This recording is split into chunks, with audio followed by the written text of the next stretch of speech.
Man, it's Busted Pencils. It is fully leaded education talk, educated educators talking education. Saturday show. Loving it. Civic media listeners out there in the car, 3 p.m. Central Time. Well, in the car, in the workshop, in the kitchen, cooking some food for the new year.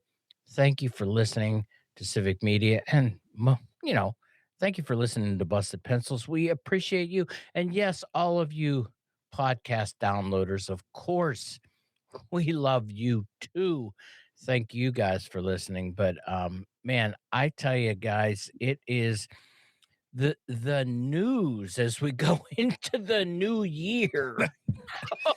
Holy crap.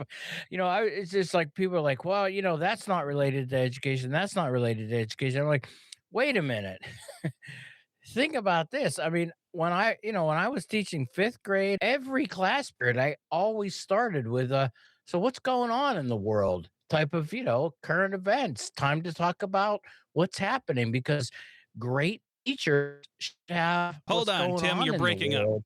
You're breaking up, Tim. Oh, Tim did every course I've ever taught, including the college classes I teach, to, ask that question. What's happening in our lives? What's going on in the world?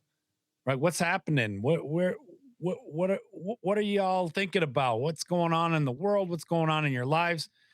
And that's a lot of things these days, right?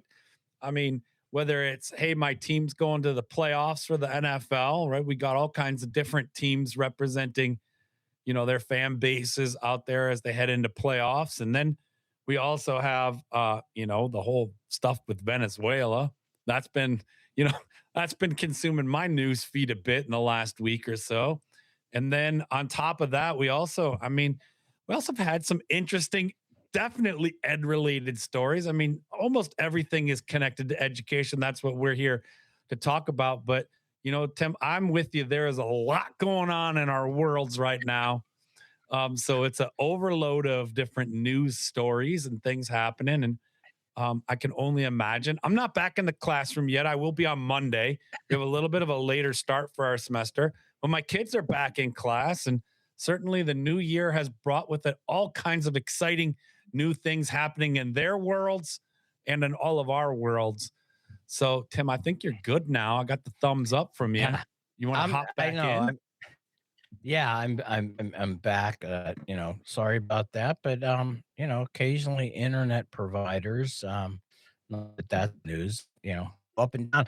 But man, I was just amazed thinking about like, wow, if I went into school tomorrow as a teacher the way I used to, and as a professor the way I used to, like, so what's going on in the world? It'd be like, where do we even start? I mean, Maduro in Venezuela. Another one here. I literally just saw this. Military action is not off the table for Greenland. I mean, those Greenlanders are fierce fighters. and so, but Johnny, you think about this. One of the issues though that comes up, and this is one that, I mean, we're disappointed. We don't know how to make sense of it. But what went on in Minnesota? You hear the way I said that. I tried to say like Minnesota, Minnesota, with Tim Walz, and people remember back to the 2024, election and the ramp up. I mean, Johnny and Tim and Jess at the time. I mean, Busted Pencils. We were just all over Tim Walz as, former teacher, potential vice president, and just like, man, this dude. And, he hunts, he's a coach. It was just like the prediction of more and more educators getting into politics. It was like, holy crap. And then a YouTuber decides to put out a video, and holy crap, now fraud in the child care system in Minnesota seems to be front and center, and there's a lot swirling around. But right away now, and these are the one of the issues, well, I'm sure we're going to talk about later, but so essentially childcare across the country now has been put on some kind of funding hold. Um, and is that something that is needed at this point? Is fraud in, child care spending from the federal government, is fraud such an issue that holy crap, we need to stop everything and take a look? I mean, the YouTube video, what actually was presented and what in that video presented has actually been verified as true. That's an issue. Tim Walz, who was going to run for reelection, has pulled out of it and has decided, hey, wait a minute, I need to spend a lot of time, more time working on this issue. Is that evidence that, holy crap, something went wrong? And now this is one of the reasons why he's bailing out. I mean, on this one, though, you think about this, the suspension of these funds when you were talking about to an education impact. um I mean, parents who now can't go to work potentially because they have nowhere for their children to go. The learning loss, Johnny, that's about to occur now because kids aren't in settings where they're getting education. This issue is one it's messy, it's dirty. I don't know where I need to figure out how to, should I be advocating for something? Should I be defending something? I mean, these are the ways that I look at this issue of the YouTuber Minnesota Tim Waltz and potentially fraud.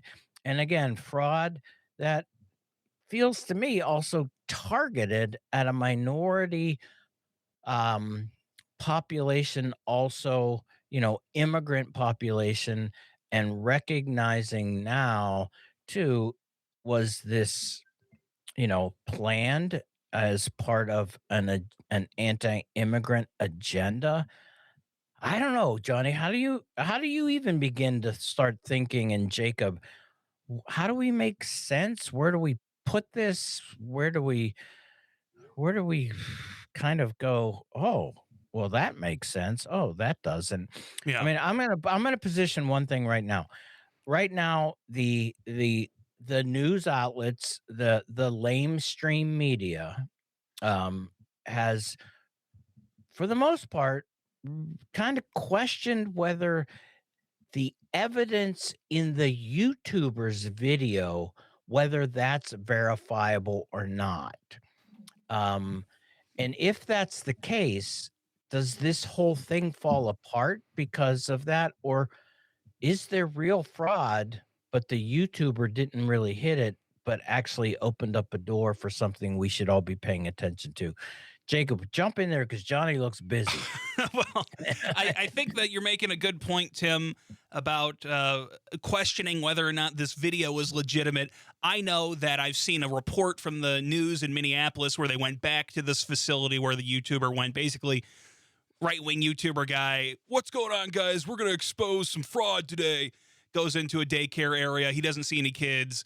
They don't let him in. Well, that's suspicious. Why can't a grown man walk in with his big video camera into a daycare center? That's not weird. Come on. And whether or not there's anything going on there or not, it is not clear to me. The news there came back. They said, we're here the next day. Plenty of kids. We don't know what you're talking about. Now, is that definitive? No, they could have brought in kids because they're under scrutiny, but I don't know. It is not yet proven one way or the other.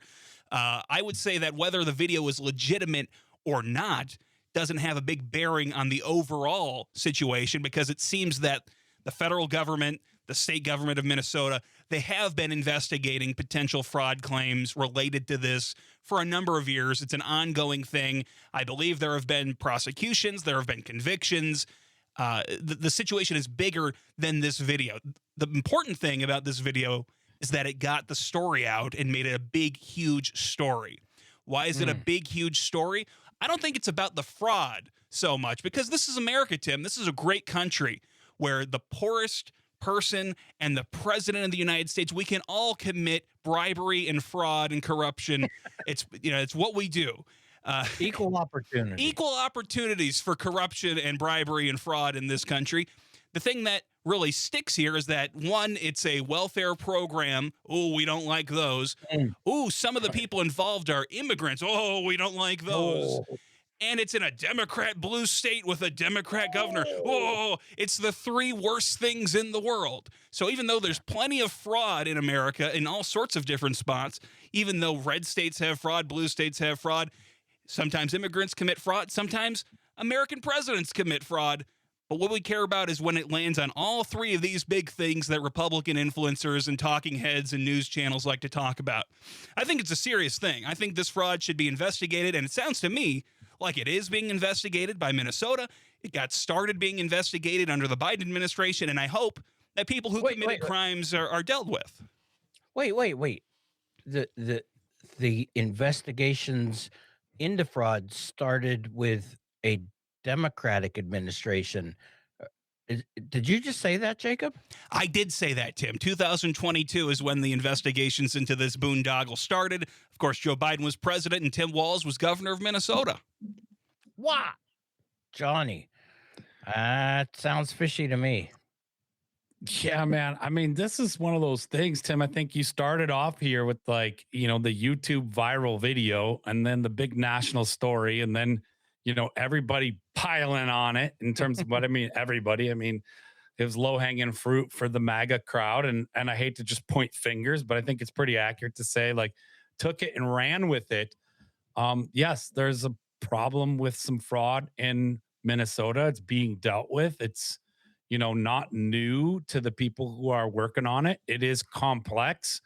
It got slowed down because of some strong legal accusations made in both directions in the investigation. And yeah, man, it's unfortunate because like Jacob talks about here, at the end of the day, this is about the well-being of a really important part of our public education system, early childhood education and early child care.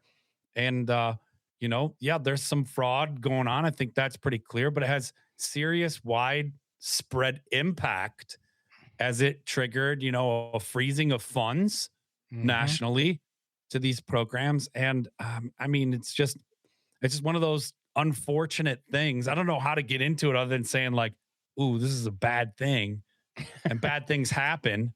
Right. But it does really kind of throw fuel on the fire of attacking children, because when we assume, oh, if there's a child care fraud in Minnesota, then it must be happening everywhere.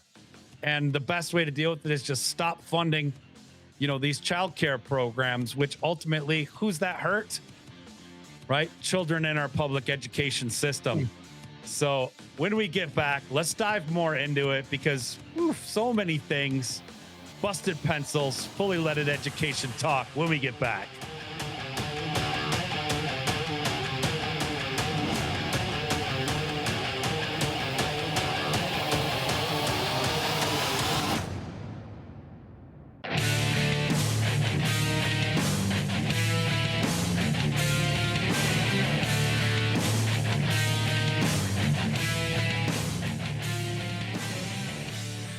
Oh, man. A tough one. It's Busted Pencils. We're not tough. We're softies. Busted Pencils, fully leaded education talk. Educated educators talking education.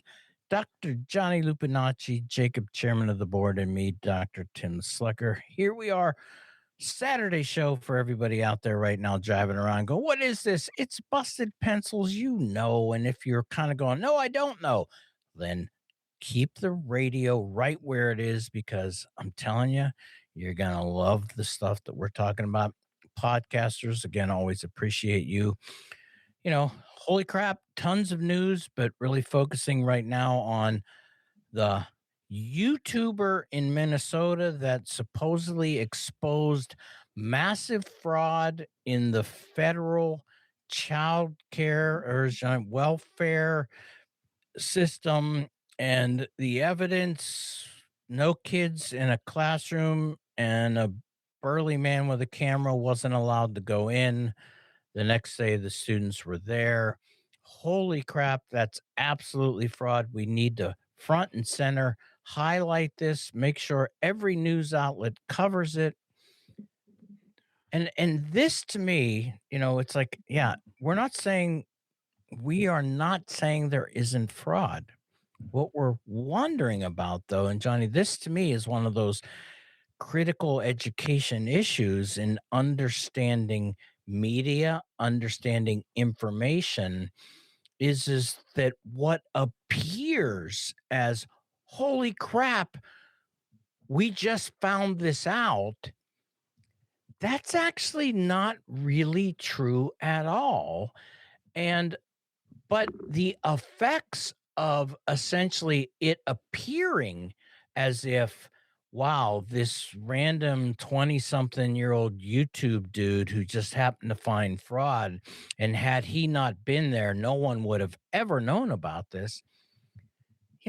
That's actually the nonsense that I think right now, particularly in this segment, that really bothers me. I know the fraud bothers me. And I was thinking, man, when you were talking last time, like, man, Leonard Skinner said it best, Mr. Skinner, ooh, that smell.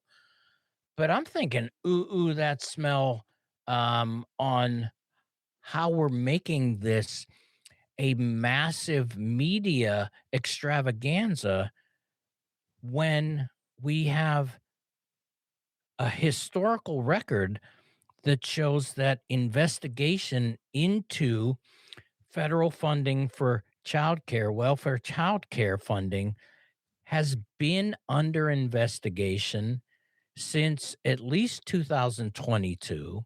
There have been prosecutions that have come out of that. And the idea that this all of a sudden was just exposed, it, that feels like a fraud story in and of itself, that all of a sudden the story of federal funding daycare money being a fraud, when the reality is that it was already being investigated, it was already being prosecuted, it was already being looked at for 3 years prior to this YouTuber. And to me, that's the bigger story, is to come back and go, whoa, the story of sensationalizing this for political purposes, to me, not that the fraud isn't a big story and we should be investigating, but the idea that the enhancement, of a non-story now to something that's already been going on. This is where I'm kind of like, wait a minute, ooh, that smells even worse, maybe. Johnny. Yeah. I mean, this is, I don't know how to say it, Tim. It's like one of those very unfortunate things. And I actually, really like what Tim Walls said about it. I mean, I hate to say that this is going on, but, he was quoted as saying that for the last several years, an organized group of criminals sought to take advantage of their state's generosity.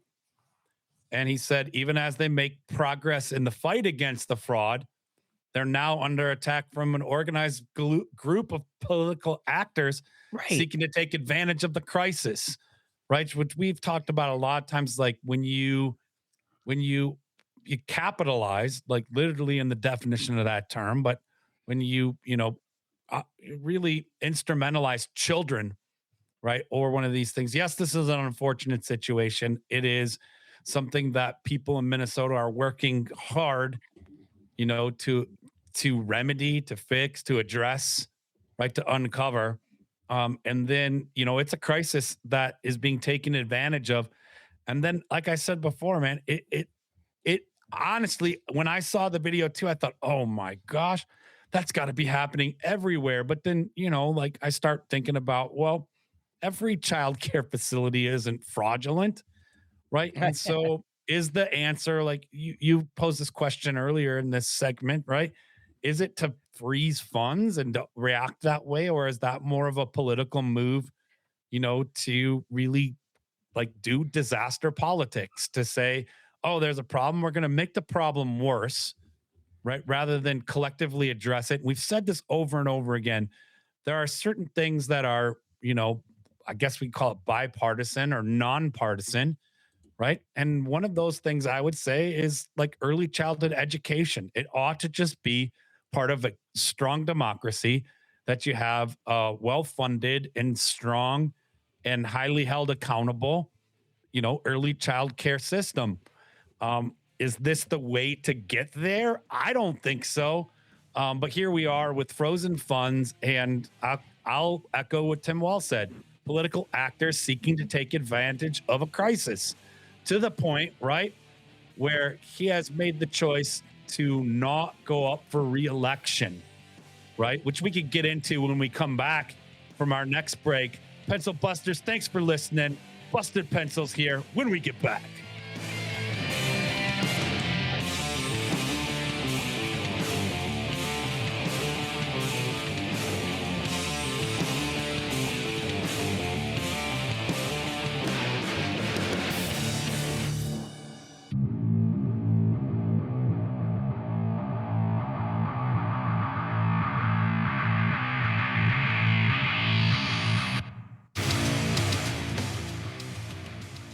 Oh, always love breaking back into that. Busted Pencils, fully leaded education talk. Yeah, it's educated educators talking education. Dr. Johnny Lupinacci, Jacob, chairman of the board, me, Dr. Tim Slecker. Fraud in Minnesota. Thank God for YouTubers, because who would have known such a travesty? Wait, oh, it was already known. And in fact, indictments had happened 2022, investigations, subpoenas, indictments, all that stuff. It was already happening. Is it news because somebody now decided to make it news? I don't know. But Johnny, you asked, the freeze now by the federal government on this money. Yeah. I, you know, why? 185 million annually in federal child care funding, supporting care for around 20,000 children. I think it's closer to 19,000, but round up, be a little sensationalizing here on Busted Pencils. But that's big time, man. That's a lot of funding, right? It's a lot of funding, but more importantly, that's a lot of children, families Yeah. now that have nowhere for their child to go to get the services that they should be having.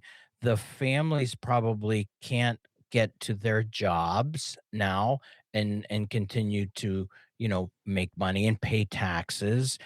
And it that's the part where people go like, well, of course you have to do that until we uncover all the fraud. But it's like the ramifications of that start to feel like, okay, but who are who is actually going to be harmed here? And it's children and families. And for me, I ask the question, well, what do we know about the children and families that draw on these federal funds? Um, well, as Jacob pointed out, some of them are having a hard time right now and economically disadvantaged, and the government is providing a social safety net. God forbid, Marxists, socialists. Uh, Um, That's a no, sarcasm. That's that's a sarcasm. Okay. Johnny, you're getting better. You're getting better. But and and and then too,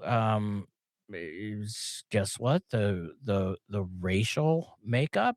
We can start to look at that, and then somebody might ask a question and go, "Is the freezing and the pain and suffering that then results of the freezing also just part of the part of the fun that we want to dish out and dole out lots of immigrant families who are using these fundings? I mean, I think, well, pre a lot of this crap, a critical um educator who's doing a really good job educating children, future teachers, educating anybody would be actually empowered to ask a question like that. Like, where is the pain felt and why delve out that pain? And is there anything behind actually and a potential to say, well, yeah, the pain is actually we don't care about the fraud. It's the fact that the fraud gives us the ability to dole out pain. I mean, it's one of those things. And so somebody might accuse me of going, so what you're saying, Tim, is you should be indoctrinating. No, I'm saying that there's a critical framing here that we need to ask questions like this because we need to ask critical questions of, is there fraud? And then we also have to ask, okay, the solution then, why such a draconian solution that actually is going to create harm on, for the most part, those that are least among us, those who are least protected, those who are most vulnerable, those who have, already overexposure to trauma and suffering. And so making a decision to actually know that that is going to be the result of federally freezing those funds, we should be asking questions about that. Why would you do that? Well, somebody would say, well, how else are you going to stop the fraud?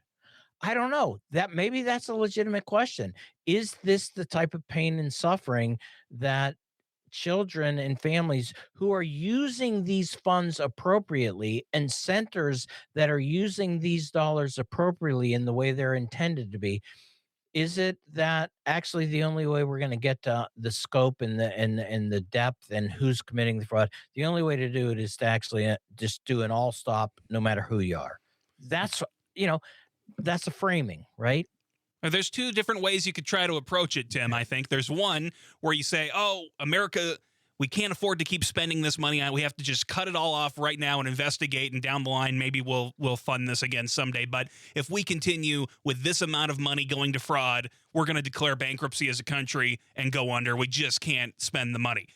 I would say, I remember, people may forget now because of the Venezuela war, but once upon a time, we had an Afghanistan war. And I recall back then, a lot of accusations were made about fraud, wasteful spending, contractors getting paid for things that didn't show up or were built for no reason and got abandoned in Afghanistan.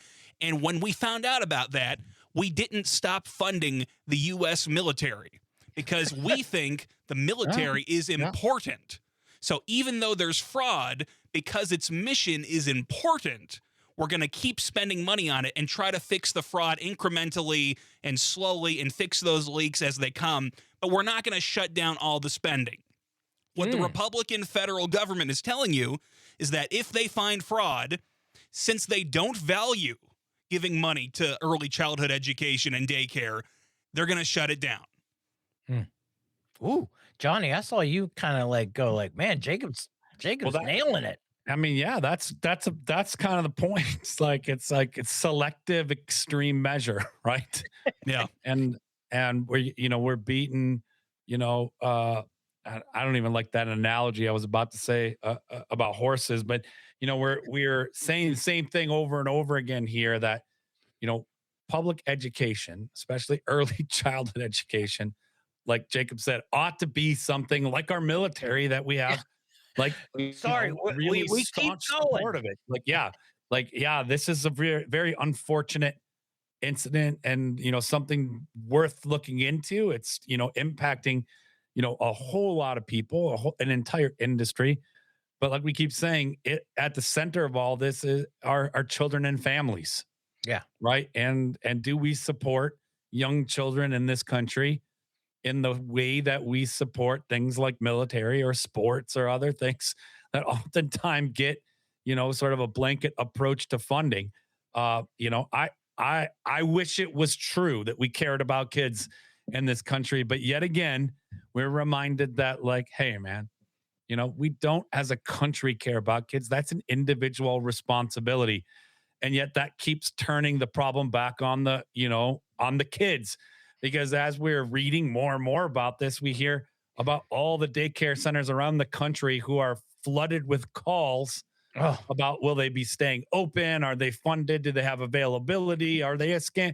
Like everyone's, like putting in a tremendous, stress on something that's already stressed and absolutely essential, to our day-to-day lives. Like we've taken it for granted for so long. To cut funding to it seems,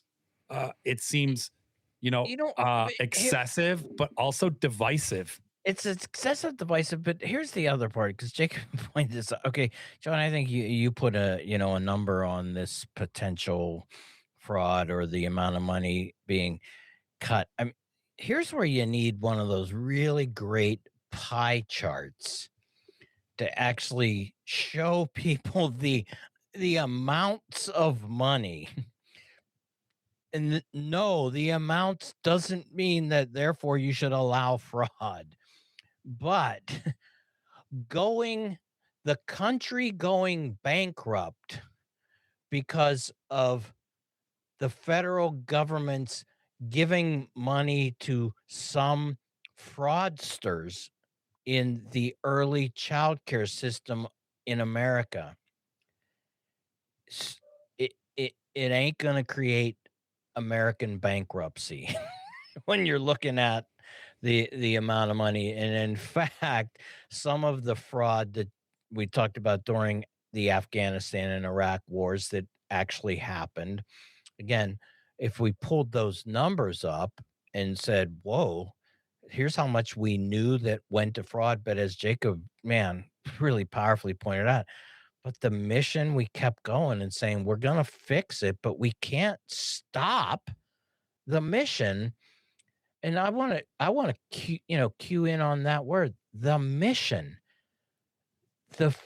mission of preparing and keeping our children safe, educated, and keeping their families in a position to go to work and contribute to this country.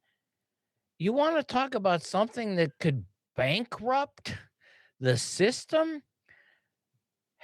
Johnny, we've pointed this out. The investment in early childhood education, the investment in education is so minuscule compared to the results you get, or if you don't make that investment, the amount of money you end up committing to taking care of the problems that could have been very, minuscule by putting the money in early. The effects of not giving children a great early childhood education experience, of not providing the opportunity for families to go out and earn a living and actually create better conditions for their families to move up.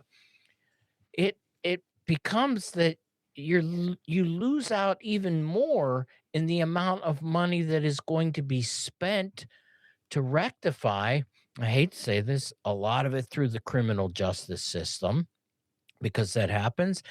And it come on. So yes, somebody listening is going, Tim, but what about the fraud? I'm not dismissing the fraud. Yeah. I'm just trying to get people to have a sense of going, how do we make sense of this? How do we prioritize what we're going to spend money on, what we're not, where we hold, when we don't hold, when we feel like something is such a national security or a national, I'm sorry, but the future childhood who are going to become the adults, the members of our country, that's a mission that has the future of America, the protection of this country. You want to talk about making sure that we are ready and prepared? Well, you make yourself ready and prepared when you have a citizenry that has gone through a public education system that has absolutely done everything it can to make those citizens, those members of our community, fierce advocates of the American dream and democracy. Man, we might be defunding democracy here, Johnny. Jacob, busted pencils when we get back.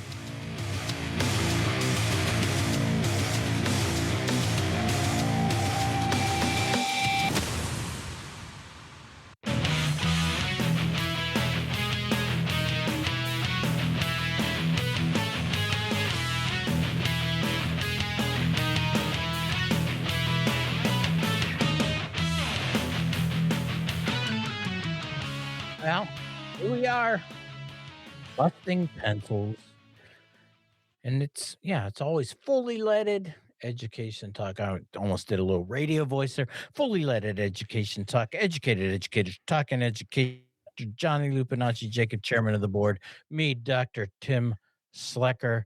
Fraud in Minnesota.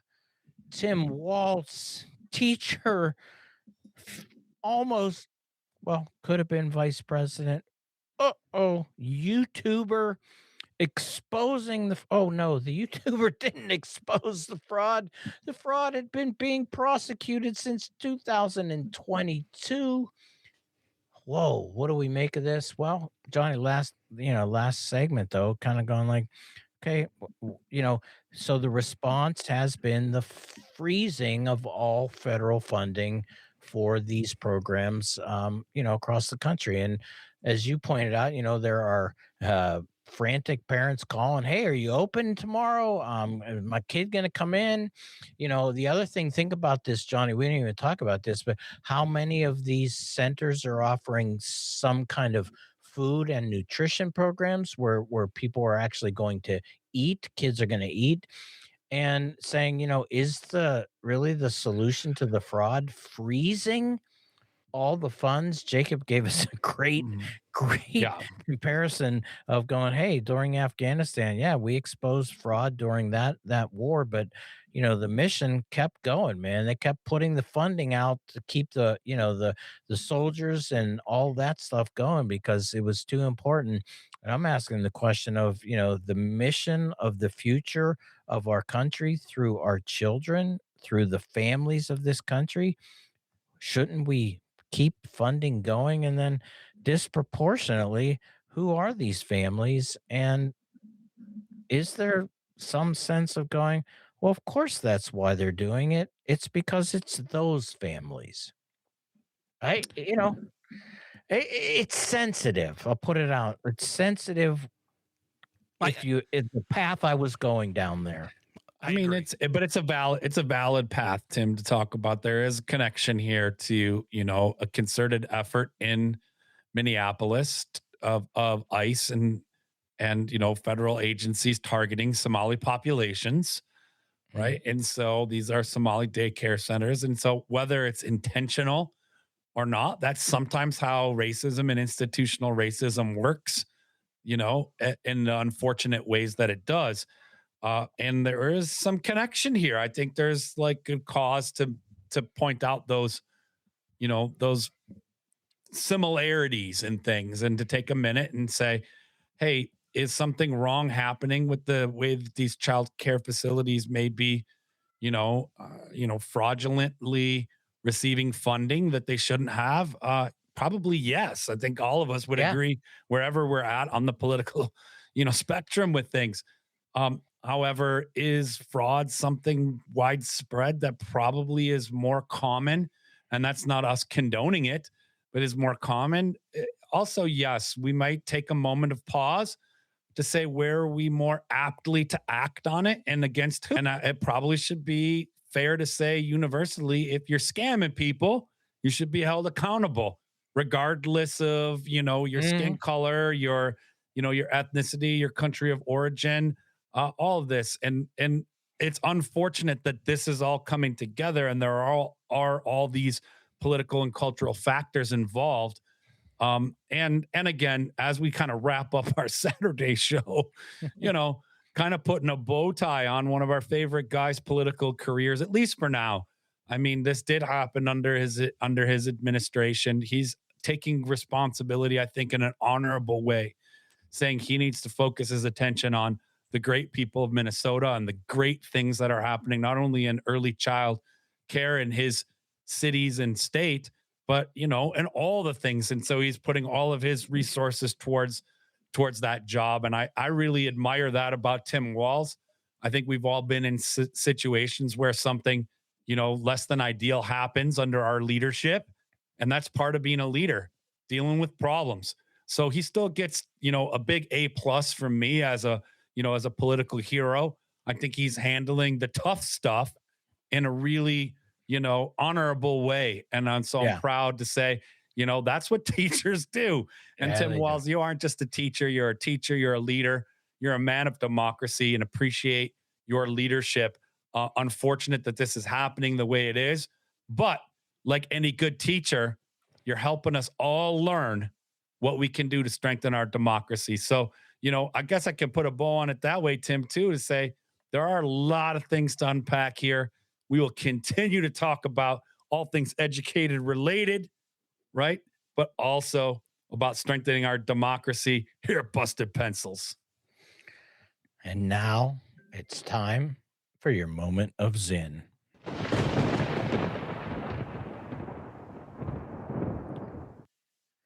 Very important thing to keep in mind, that when justice comes and when injustices are remedied, they are not remedied by the initiative of the national government or of politicians.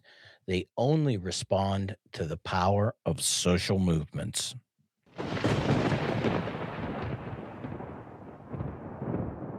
Thanks for listening to the Busted Pencils broadcast today. And remember to grab great podcasts chocked full with more fully leaded education talk on Apple Podcasts, Spotify, and of course, on the Civic Media website.